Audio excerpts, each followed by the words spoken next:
स्वागत है आप सभी का हमारे चैनल आरएन क्लासेस में। सभी जानते हैं कि आरआरबी एएलपी की एग्जाम बहुत ही नजदीक आ चुकी है और इन दिनों में बस आपको रिवीजन ही एक विकल्प है और एग्जाम से पहले आपको रिवीजन करके जाना है। मैं अपने चैनल पे केमिस्ट्री का 4 से 5 क्लास लाऊंगा जिससे आपका सारा केमिस्ट्री रिवीजन हो जाएगा वन लाइनर के फॉर्म में, और इसमें मैं एग्जाम ओरिएंटेड टॉपिक ही आपको पढ़ाऊंगा। तो ये सीरीज उन लोगों के लिए बहुत ही मददगार साबित होगा जो एएलपी या टेक्नीशियन के एग्जाम की तैयारी कर रहे हैं और वो चाहते हैं कि एग्जाम से पहले मुझे रिवीजन हो जाए। ये बहुत ही एक उत्कृष्ट सीरीज रहने वाला है। तो आइए शुरू करते हैं। पहला क्वेश्चन है, अम्ल किसे कहते हैं? देखिए, कोई भी ऐसा पदार्थ जिसका स्वाद खट्टा होता है उसे हम लोग अम्ल कहते हैं, और ये नीले लिटमस पत्र को क्या कर देगा? लाल कर देता है। 2 पॉइंट याद रखना है कि अम्ल का स्वाद खट्टा होता है और ये नीले लिटमस पत्र को क्या कर देगा? लाल कर देगा।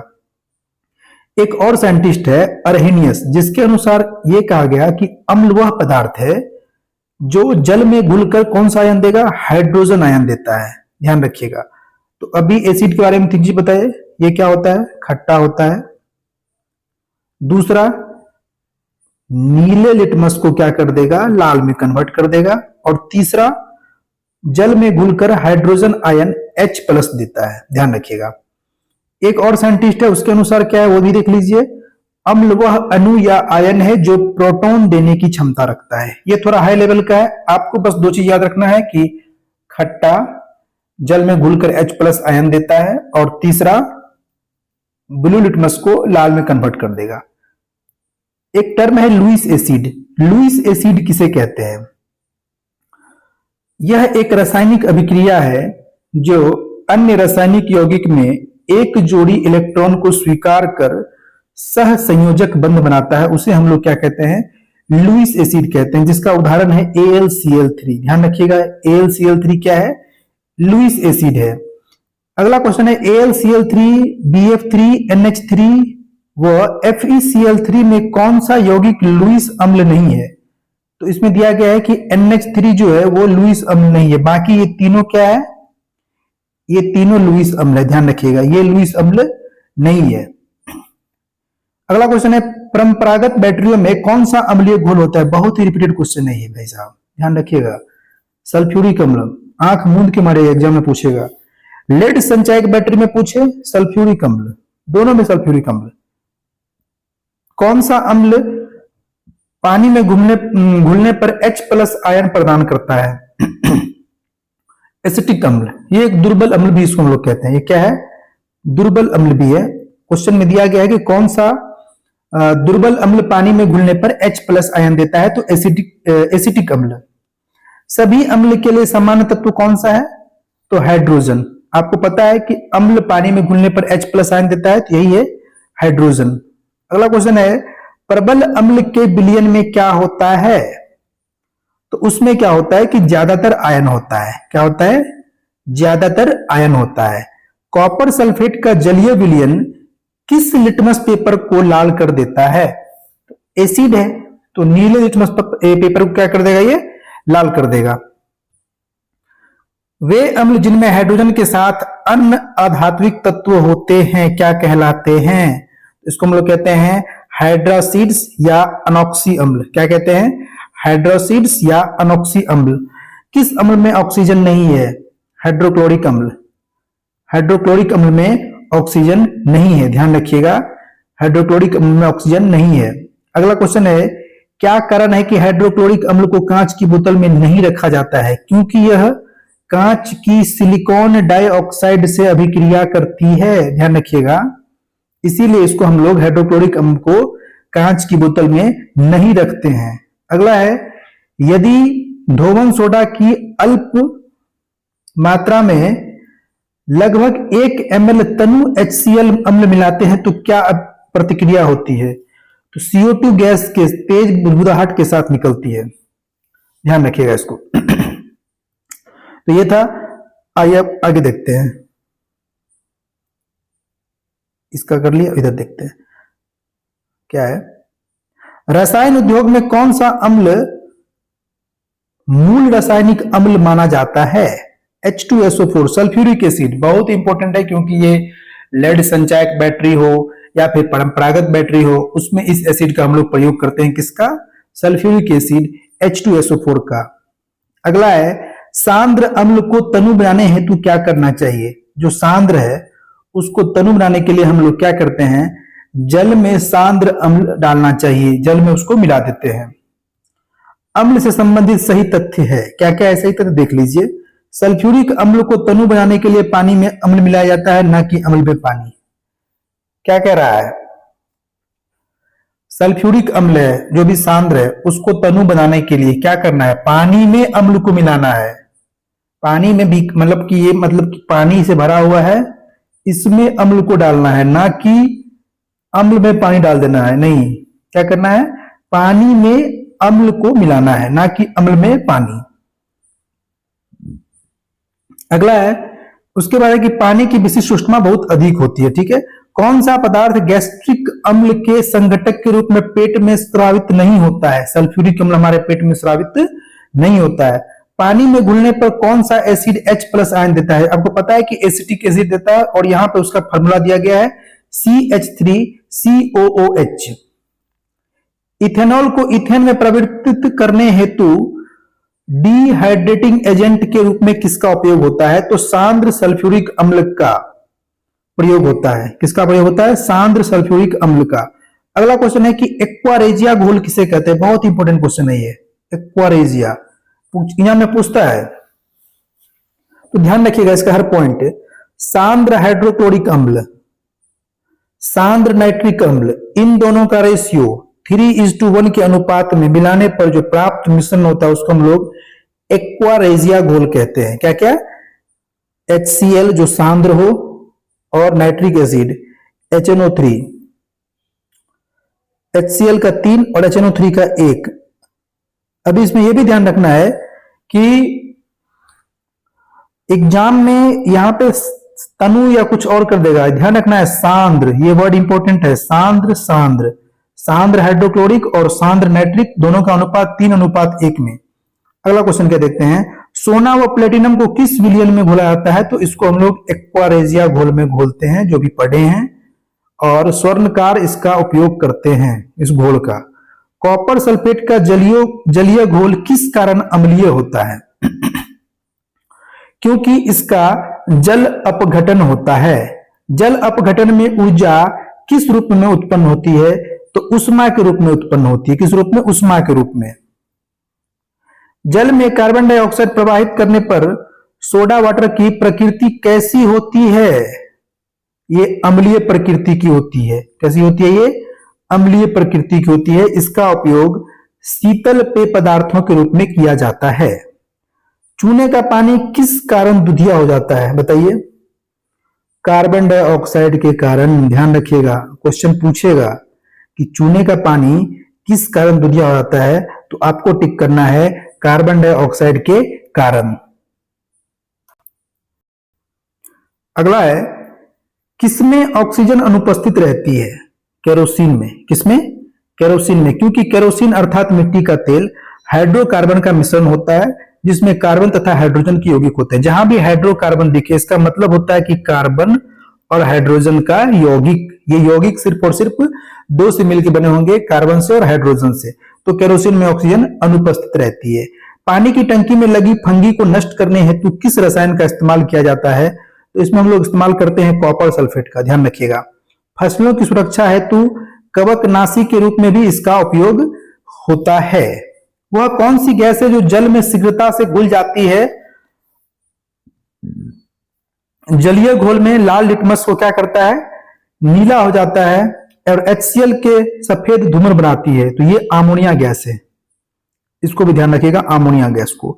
अम्लीय वर्षा किसे कहते हैं? बहुत इंपॉर्टेंट चीज है, इसको हम लोग आइए पढ़ते हैं। अम्लीय वर्षा किसे कहते हैं?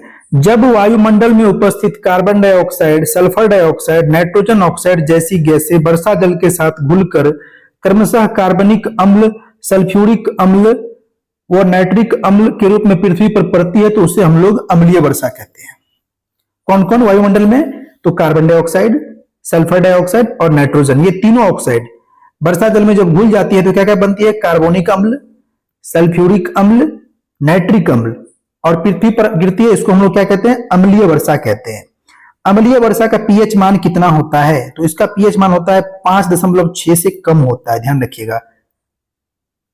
एग्जाम में पूछा गया था कि हमारे मुंह का पीएच मान कितना से कम हो जाएगा तो हमारा दांत में क्षय शुरू हो जाएगा, तो इसका हो जाएगा 5.5 से जब कम हो जाता है पीएच मान तो हमारे मुंह में दांत का क्षय होना शुरू हो जाता है। जब चींटियां काटती है तो वे कौन सा अम्ल अंतः क्षेपित करती है, फॉर्मिक अम्ल। रिपीटेड क्वेश्चन एग्जाम में। अम्ल से संबंधित सही तथ्य है, देख लेते हैं क्या सब है। फॉर्मिक एसिड एसिटिक एसिड से अधिक तेज अम्ल है, बिल्कुल। ये क्या है, इससे अधिक मजबूत है, कहने का मतलब ये सबसे कमजोर। एसिटिक एसिड जहां दिखे समझिए कमजोर अम्ल। कमजोर अम्ल पानी में H+ आयन की मात्रा कम देगा, मजबूत अम्ल पानी में H+ आयन की मात्रा अधिक देगा। फॉर्मिक अम्ल ऑर्गेनिक एसिड है, बिल्कुल ये भी ऑर्गेनिक एसिड है। खुले में रखा दूध कुछ समयोपरांत किस कारण खट्टा हो जाता है, लैक्टिक अम्ल की उपस्थिति के कारण ये खट्टा हो जाता है। किसके उपस्थिति के कारण, लैक्टिक अम्ल की उपस्थिति के कारण ये खट्टा होता है। दूध का औसत पीएच मान कितना होता है, 6.4 से लेकर के 6.8 तक, ध्यान रखिएगा, ये इंपॉर्टेंट क्वेश्चन है, दूध का पीएच मान। नींबू किस कारण खट्टा होता है, तो ये साइट्रिक अम्ल के कारण खट्टा होता है। नींबू में कौन सा अम्ल पाया जाता है, तो साइट्रिक अम्ल। लिटमस क्या है, लिटमस विलियन क्या है यह बैंगनी रंग का रंजक होता है जो थेलोफाइटा समूह के लाइकन पौधे से प्राप्त किया जाता है, ठीक है। उसके बाद यह एक प्राकृतिक सूचक है। एग्जाम में पूछा गया था कि लाइकन के पौधे ये क्या है, ये एक प्राकृतिक सूचक है, ध्यान रखिएगा। पूछा गया था कि इसमें से कौन सा प्राकृतिक सूचक है, तो आपको उत्तर करना है लाइकन का पौधा। क्लियर। लिटमस विलियन का वास्तविक रंग क्या होता है, जब यह ना तो अम्लीय है और ना ही क्षारीय है, यानी कि लिटमस का जो नेचुरल कलर है वो कैसा होगा, तो वो आपको बैंगनी रंग का होगा, ठीक है। वो आपको क्या हो जाएगा, बैंगनी रंग का हो जाएगा। अब हम लोग बेस शुरू करते हैं, क्षार। ये तो एसिड था, अब क्षार पढ़ते हैं। अब कुछ उससे पहले देखते हैं कि कुछ प्राकृतिक अम्ल है और उसके स्रोत और उपयोग, यहां से क्वेश्चन बनेगा आपको, इसलिए इसको अच्छे से ध्यान रखिएगा। पहला है एसिटिक अम्ल। एसिटिक अम्ल किसमें पाया जाता है, इसको इंपॉर्टेंट है, इसको ध्यान रखना है। जो मतलब उपयोग है वो तो ठीक है। तो एसिटिक अम्ल पाया जाता है सिरका में और शराब में, विलायक के रूप में, सिरका निर्माण में और एसीटोन बनाने में। अगला है फॉर्मिक अम्ल। फॉर्मिक अम्ल चींटी के डंक में, बर्रे के डंक में, जीवाणुनाशक के रूप में फलों को संरक्षित करने में इसका उपयोग होता है। साइट्रिक अम्ल नींबू कुल के फलों में, यानी कि जो खट्टे वाले फल है उसमें, इसलिए लिखा है नींबू कुल के फलों में। इसका उपयोग हम लोग करते हैं धातुओं को साफ करने, खाद्य पदार्थों और दवाओं के निर्माण में। लैक्टिक अम्ल दही में, वेरी इजी। लैक्टिक अम्ल दही में। ऑक्जेलिक अम्ल कहां पाया जाता है, पालक में, सारेल के वृक्ष और टमाटर में ऑक्जेलिक अम्ल पाया जाता है। पूछता है कि टमाटर में कौन सा अम्ल पाया जाता है, तो ऑक्जेलिक अम्ल।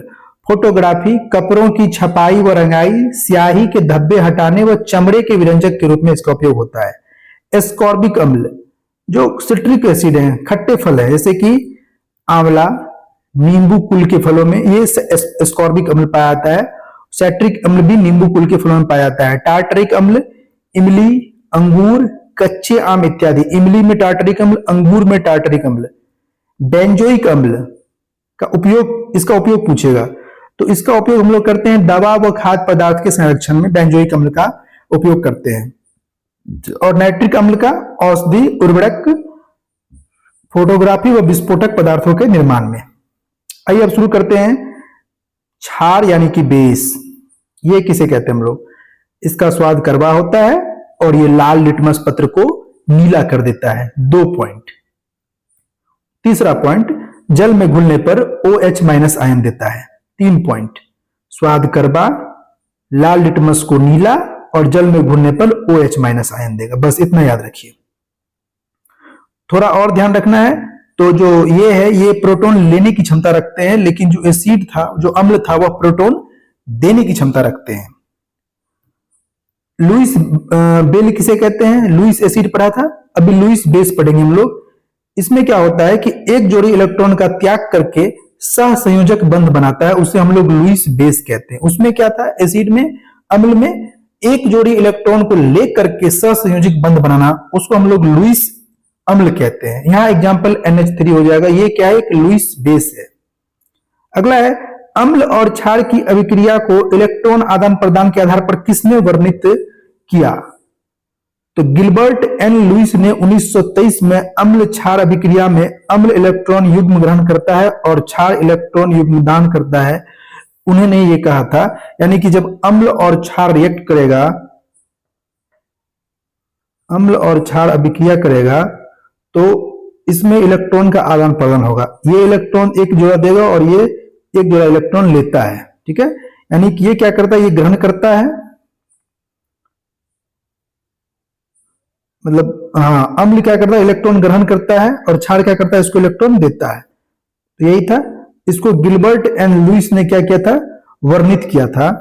आइए अब आगे देखते हैं हम लोग, आगे क्या है। अगला है, मैथिल ऑरेंज व फिनाल्कथेनिन कैसे सूचक है? तो ये एक संश्लेषित सूचक है। कैसे हैं? संश्लेषित सूचक हैं। क्षार सार्वत्रिक सूचकों, यूनिवर्सल इंडिकेटर के रूप के रंगों को किस रंग में परिवर्तित कर देता है? अच्छा देखिए, यहां पे थोड़ा चेंज किया है। लिटमस पेपर के बदले किसका यूज किया है? Universal indicator. तो ये इसको नीले रंग में कन्वर्ट कर देगा। अगर एसिड रहेगा तो वो लाल रंग में कन्वर्ट कर देगा। अगला है कि धातु ऑक्साइड की क्या प्रवृत्ति होती है?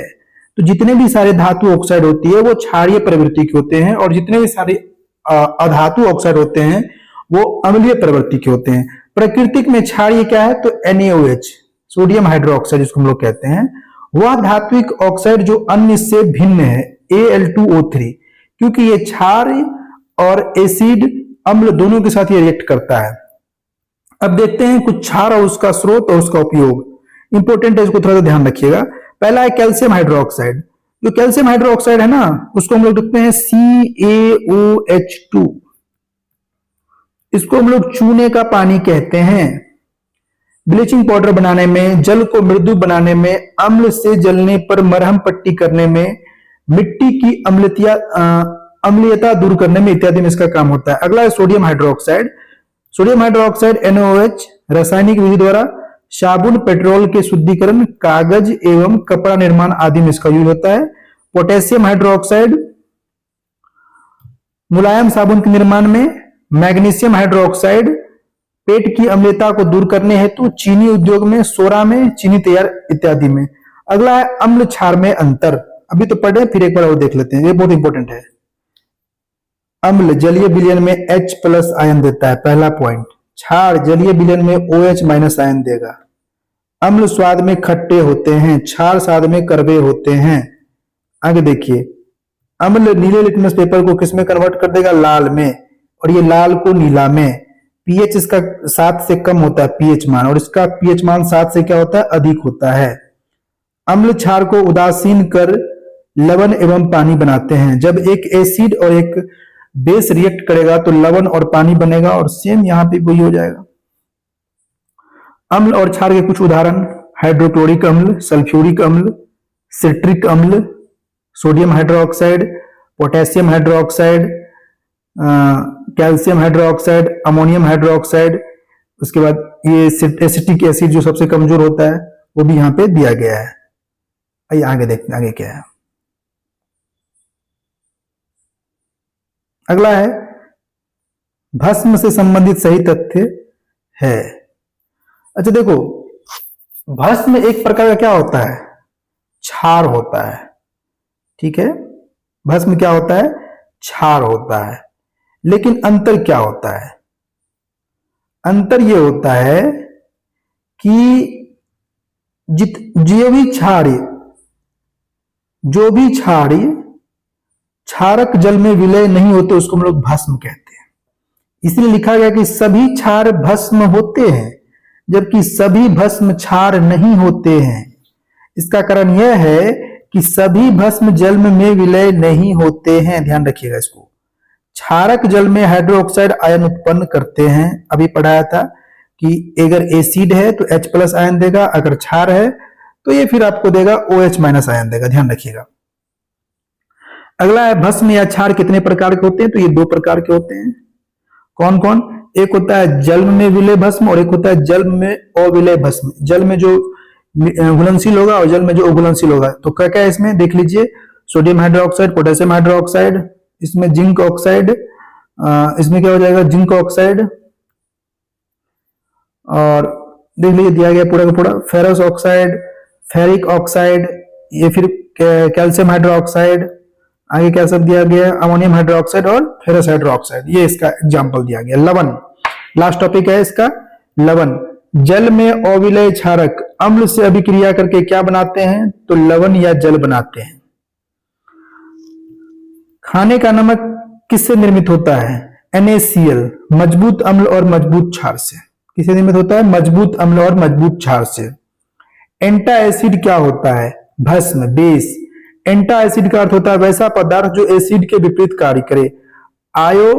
आयोडीनकृत लवण में क्या होता है, इसमें पोटासियम आयोडाइड होता है। क्या होता है, पोटासियम आयोडाइड।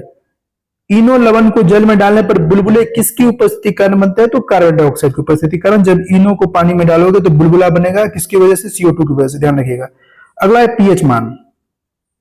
तो पहले बताते हैं कि पीएच को प्रस्तुत किसने किया था। तो ये किया था एक डेनिश साइंटिस्ट जिसका नाम था सोरेनसन, 1909 में। ध्यान रखिएगा, पूछ लेता है एग्जाम में, इसको ध्यान रखिएगा। सोरेनसन 1909 में पीएच का प्रतिपादन किया था।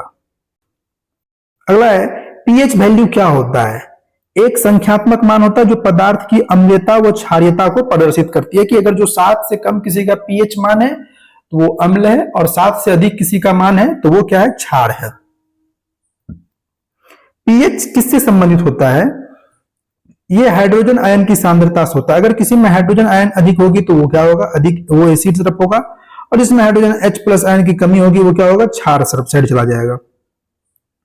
पीएच वैल्यू का मान किस संद्रण के व्युत्क्रम के लघु गुणक के बराबर होता है, तो ये हाइड्रोजन आयन के बराबर होता है। ध्यान रखिएगा, पीएच बराबर log 1/H+ आयन या पीएच बराबर -log H+ आयन, एग्जाम में पूछ लेगा, ध्यान रखिएगा इसको। पीएच वैल्यू का मान निम्नलिखित में से किन संख्याओं के मध्य में होता है, तो ये 0 से 14 के बीच में होता है, जिनमें जो 7 से कम होते हैं वो अम्लीय होगा और 7 से अधिक क्या होगा, क्षारीय हो जाएगा। जो उदासीन होगा उसका पीएच मान कितना होता है, तो 7 होता है। कितना होता है, 7 होता है। आइए कुछ पदार्थ का पीएच मान देखते हैं जो एग्जाम में पूछेगा आपसे। नींबू 2.2 से 2.4, ध्यान रखिएगा। सिरका का 2.4 से 3.4, शराब 2.8 से 3.8, टमाटर जूस 4 से 4.4, बियर 4 से 5, कॉफी 4.5 से 5.5, मानव मूत्र 5.5 से 7.5, दूध 6.4, मानव लार 6.5 से 7.5, और मानव रक्त 7.3 से 7.5। अत्यधिक अम्लीय मिश्रण का पीएच मान कितना हो जाएगा, जो बहुत अधिक अम्लीय होगा उसका पीएच मान 0 हो जाएगा। ध्यान रखिएगा, क्या हो जाएगा, 0 हो जाएगा। अगला है यूनिवर्सल इंडिकेटर क्या है, सटीक पीएच को मापने का संकेतक। क्या है, सटीक पीएच को मापने का संकेतक। यदि किसी लवण का पीएच मान 0 है तो वह लवण होता है प्रबल एसिड और कमजोर बेस। अगर पीएच मान 0 हो जाएगा, बहुत अधिक वो एसिड और बेस बहुत अधिक कमजोर बेस हो जाएगा। किस पदार्थ का पीएच मान 0 के सबसे करीब होता है, तो सांद्र हाइड्रोक्लोरिक अम्ल, यानी सोचिए कि कितना मजबूत अम्ल होता है ये।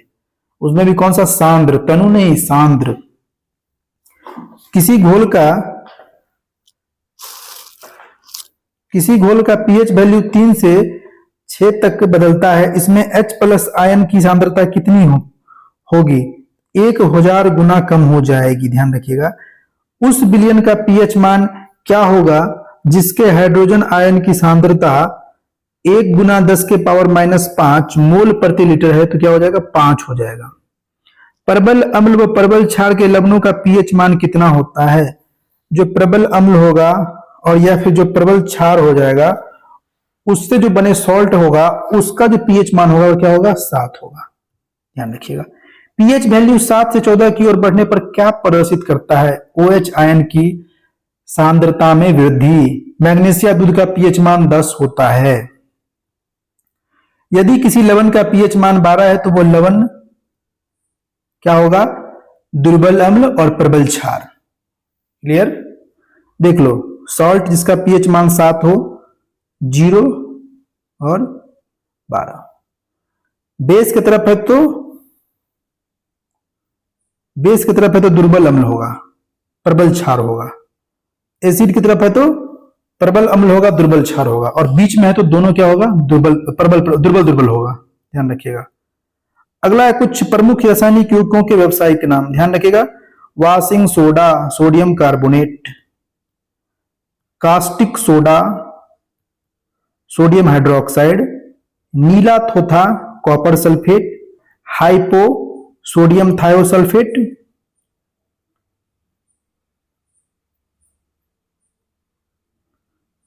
उसके बाद है bleaching powder, calcium oxychloride. Baking soda, sodium bicarbonate. Plaster of Paris, calcium sulphate hemihydrate. और एप्सम सॉल्ट, मैग्नीशियम सल्फेट। उर्वरक, potassium sulphate. Photography, potassium bromide. और बेकरी, पोटेशियम टार्ट्रेट। और बारूद, पोटेशियम नाइट्रेट। ध्यान रखिएगा, ये इंपॉर्टेंट है, इसको भी याद करना हम लोगों को। अब जो है सो हमारा ये टॉपिक खत्म हुआ, एसिड बेस और सॉल्ट। इसमें मैंने आप लोगों को सारा करवा दिया, A to Z क्वेश्चन। इसको आप लोग अच्छे से रिवाइज कर लीजिएगा, इससे एग्जाम में एक क्वेश्चन रहेगा। मैं अब इसमें 3 या 4 क्लास लाऊंगा आप लोगों के लिए। अगला टॉपिक रहेगा इसमें धातु और अधातु। तो मिलते हैं अगले वीडियो में, तब तक के लिए इस वीडियो को देखिए, चैनल को सब्सक्राइब कर दीजिए, वीडियो शेयर लाइक कर दीजिए। और फिर मैं आप लोगों के लिए 2 या 3 दिन में एक पूरा केमिस्ट्री खत्म कर दूंगा। Good night.